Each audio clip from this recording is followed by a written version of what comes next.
Hi, എല്ലാവർക്കും സ്വാഗതം. ഇന്ന് നമ്മൾ സംസാരിക്കാൻ പോകുന്നത് കുറച്ച് പുരാതനമായ അറിവുകളെക്കുറിച്ചാണ്. പക്ഷേ ഇത് വെറും നിയമങ്ങളോ ചട്ടങ്ങളോ അല്ല, മറിച്ച് കഥകളിലൂടെ കാര്യങ്ങൾ പറഞ്ഞു തരുന്ന ഒന്നാണ്.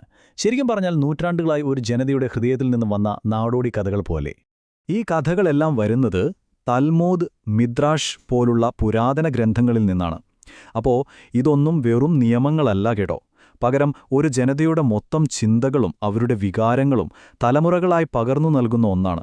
അതായത് ഇത് ഒന്നോ രണ്ടോ ആളുകളുടെ ബുദ്ധിയല്ല, ഒരു ജനതയുടെ മുഴുവൻ ആത്മാവാണിതിൽ നമുക്ക് കാണാൻ കഴിയുന്നത്.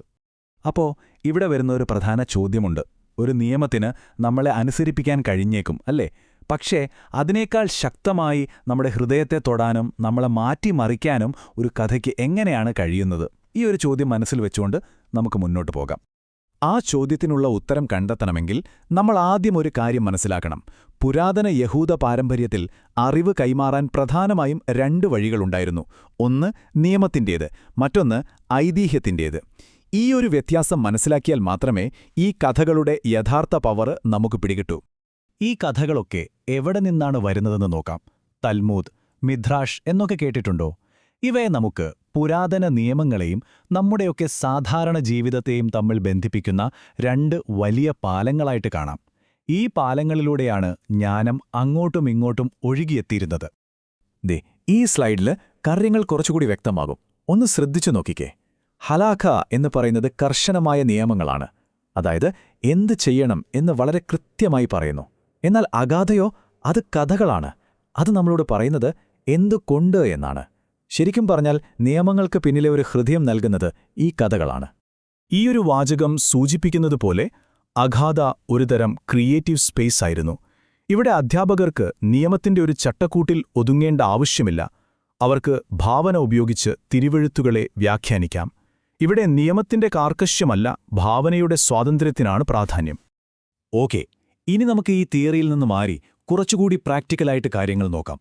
ഈ കഥകൾ നമ്മുടെ ജീവിതയാത്രയിൽ എങ്ങനെയാണ് വെളിച്ചമാകുന്നതെന്ന് കാണാം. അഗാധയുടെ ചില ഉദാഹരണങ്ങൾ നോക്കുമ്പോൾ തന്നെ ഈ ജ്ഞാനം എത്രത്തോളം ശക്തമാണെന്ന് നമുക്ക് മനസ്സിലാകും. നമ്മുടെയെല്ലാം മനസ്സിൽ എപ്പോഴെങ്കിലുമൊക്കെ വന്നിട്ടുള്ളൊരു ചോദ്യമാണ്, നല്ല മനുഷ്യർക്ക് എന്തുകൊണ്ടാണ് ഇത്രയധികം കഷ്ടപ്പാടുകളുണ്ടാകുന്നത് അല്ലേ? ഈ ഒരു ചോദ്യത്തിനുള്ള ഉത്തരം നൽകാൻ ശ്രമിക്കുന്ന ഒരു ഉപമയാണ് നമ്മൾ ആദ്യം നോക്കുന്നത്. ഈ ഒരു രൂപകം എത്ര മനോഹരമാണെന്ന് നോക്കൂ. ഒരു കുശവൻ താനുണ്ടാക്കിയ എല്ലാ പാത്രങ്ങളെയും ഒരുപോലെ പരീക്ഷിക്കില്ല. ഏറ്റവും നന്നായി ഉണ്ടാക്കിയ നല്ല ഉറപ്പുള്ള പാത്രങ്ങളെ മാത്രമേ അയാളൊന്നും മുട്ടി നോക്കുകയുള്ളൂ. കാരണമെന്താ? ദുർബലമായവ ഒരൊറ്റ അടിയിൽ തന്നെ തകർന്നു പോകുമെന്ന് അയാൾക്ക് നന്നായിട്ടറിയാം. അപ്പോൾ ഇതിലെ പ്രധാന ആശയം ഇതാണ്.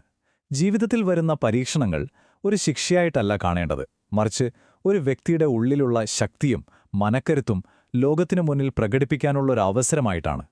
ഇനി നമ്മളെ ശരിക്കും ചിന്തിപ്പിക്കുന്ന മറ്റൊരു ചോദ്യവുമായി അടുത്ത ഉപമയിലേക്ക് പോകാം. ജീവിതത്തിൽ ഏറ്റവും നല്ല ദിവസം ഏതാണ്? നമ്മൾ ജനിക്കുന്ന ദിവസമോ അതോ മരിക്കുന്ന ദിവസമോ? ഈ ഉപമയിൽ നമ്മുടെ കൺമുന്നിൽ രണ്ട് കപ്പലുകളുടെ ഒരു ചിത്രമുണ്ട്. ഒന്ന്, വലിയ ആഘോഷത്തോടെ ആർപ്പുവിളികളോടെ യാത്ര തുടങ്ങുന്നൊരു കപ്പൽ. രണ്ട്, അതിൻ്റെ യാത്രയെല്ലാം പൂർത്തിയാക്കി വളരെ ശാന്തമായി തിരിച്ചെത്തുന്ന മറ്റൊരു കപ്പൽ. ഈ രണ്ട് കാഴ്ചകളും തമ്മിലുള്ളൊരു വ്യത്യാസം ശ്രദ്ധിച്ചോ? ഇതാണ് ഈ ഉപമയുടെ ഏറ്റവും പ്രധാനപ്പെട്ട ഭാഗം. ഇത് നമ്മുടെ സാധാരണ ചിന്തകളെ അപ്പാടെ മാറ്റിമറിക്കും. യാത്ര തുടങ്ങുമ്പോഴല്ല നമ്മൾ യഥാർത്ഥത്തിൽ ആഘോഷിക്കേണ്ടത്, മറിച്ച് എല്ലാ കൊടുങ്കാറ്റുകളെയും അതിജീവിച്ച് സുരക്ഷിതമായി തിരിച്ചെത്തുമ്പോഴാണ്. ഇതിന്റെ അർത്ഥം വളരെ ആഴത്തിലുള്ളതാണ് അല്ലേ? നാളെ എന്ത് സംഭവിക്കുമെന്നറിയാത്ത ഒരു തുടക്കത്തേക്കാൾ എത്രയോ വിലപ്പെട്ടതാണ് നന്നായി ജീവിച്ച് ഒരു നല്ല പേര് സമ്പാദിച്ച് സമാധാനത്തോടെ പൂർത്തിയാക്കുന്നൊരു ജീവിതം. അതാണ് ശരിക്കും ആഘോഷിക്കപ്പെടേണ്ടത്. അപ്പോൾ നമ്മൾ ഇതുവരെ കണ്ട ഈ കഥകൾക്ക് എന്തുകൊണ്ടാണ് കാലത്തെ അതിജീവിക്കാൻ കഴിയുന്നത്? നമുക്കതിനെക്കുറിച്ചൊന്ന് ആലോചിച്ചുകൊണ്ട് അവസാനിപ്പിക്കാം. കാരണം നിയമങ്ങളൊക്കെ ഒരുപക്ഷെ കാലം കഴിയുമ്പോൾ മാറിയേക്കാം, പക്ഷേ മനുഷ്യന്റെ അനുഭവങ്ങളെക്കുറിച്ചുള്ള ഈ കഥകൾക്ക് ഒരിക്കലും പ്രസക്തി നഷ്ടപ്പെടുന്നില്ല. അപ്പോൾ എന്താണ് ഈ ഉപമകളുടെ യഥാർത്ഥ ഉദ്ദേശം? അവ ധാർമ്മിക സത്യങ്ങളെ നമ്മുടെ കൺമുന്നിലൊരു ചിത്രം പോലെ വരച്ചു കാണിക്കുന്നു. ഓരോ കാലഘട്ടത്തിലെയും മനുഷ്യരുടെ ആവശ്യങ്ങൾക്കനുസരിച്ച് പുതിയ പുതിയ അർത്ഥങ്ങൾ നൽകുന്നു. പഴയ തിരുവെഴുത്തുകളെ പുതിയ ആശയങ്ങളുമായിട്ട് ബന്ധിപ്പിക്കുന്നു. പിന്നെ നമ്മുടെയൊക്കെ വികാരങ്ങളെ വളരെ കാവ്യാത്മകമായി ചിത്രീകരിക്കുന്നു. ഏറ്റവും പ്രധാനമായി നിയമങ്ങൾക്കപ്പുറം നമ്മുടെയൊക്കെ ഹൃദയത്തിൽ തങ്ങി നിൽക്കുന്ന പാഠങ്ങൾ പഠിപ്പിക്കുന്നു.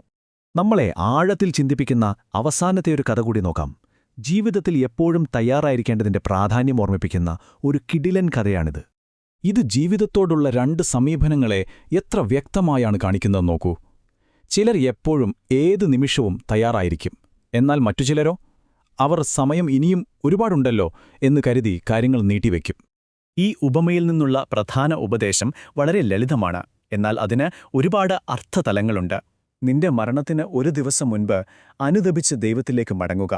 ഇത് കേൾക്കുമ്പോൾ സ്വാഭാവികമായും നമ്മുടെ എല്ലാവരുടെയും മനസ്സിലൊരു ചോദ്യം വരുമല്ലേ, എങ്ങനെയാണ് ഒരാൾക്ക് തന്റെ മരണദിവസം മുൻകൂട്ടി അറിയാൻ കഴിയുക? അതാർക്കും സാധ്യമുള്ള കാര്യമല്ലല്ലോ. അതിനുള്ള ശക്തവും വളരെ പ്രായോഗികമായ ഉത്തരമിതാ: നാളെ എന്ത് സംഭവിക്കുമെന്ന് നമുക്കാർക്കും അറിയില്ല. അതുകൊണ്ട് ഇന്ന് അനുദപിക്കുക, ഒരുപക്ഷെ നാളെ നീ മരിച്ചേക്കാം. ഈയൊരു ഉപദേശം നമ്മളെ ഓരോ ദിവസവും ഒരു പുതിയ അവസരമായി കാണാൻ പഠിപ്പിക്കുന്നു. അപ്പോൾ ഈ അവസാനത്തെ ചോദ്യം ഞാൻ നിങ്ങൾക്കായി വിട്ടുതരുന്നു. നിങ്ങൾ എപ്പോഴാണ് തയ്യാറാകേണ്ടത്? ജീവിതമാകുന്ന ഈ യാത്രയ്ക്ക് നിങ്ങൾ എത്രത്തോളം ഒരുങ്ങിയിട്ടുണ്ട്? നമ്മൾ നേരത്തെ കണ്ട ആ 2 കപ്പലുകളെ ഓർമ്മയില്ലേ? നിങ്ങളുടെ കപ്പൽ യാത്ര തുടങ്ങുമ്പോൾ ആഘോഷിക്കുന്നവരാണോ നിങ്ങൾ? അതോ എല്ലാ കൊടുങ്കാറ്റുകളും അതിജീവിച്ച് യാത്ര പൂർത്തിയാക്കി സുരക്ഷിതമായി തിരിച്ചെത്തുമ്പോൾ സന്തോഷിക്കുന്നവരാണോ? ഇതിനെക്കുറിച്ചൊന്ന് ചിന്തിക്കുക. നന്ദി.